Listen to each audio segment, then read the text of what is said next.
या कोई खातून बारहा मरतबा ख्वाब देखती है कि वो इम्तिहानगाह के अंदर बैठी है, पर्चा बहुत मुश्किल है और वो पर्चे को लिख नहीं पा रही। कभी ऐसा होता है कि वो पेपर देने के लिए निकलती हैं, लेकिन जाते जाते ही देर हो जाती है।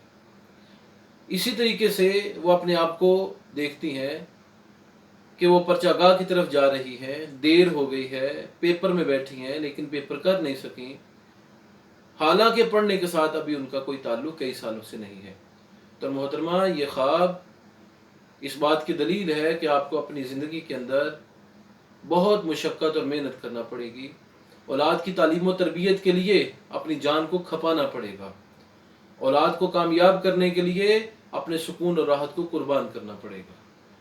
अपनी घरेलू ज़िंदगी को बेहतर करने के लिए थोड़ी मुश्किलात होंगी, परेशानियां होंगी, उनको बर्दाश्त करना पड़ेगा।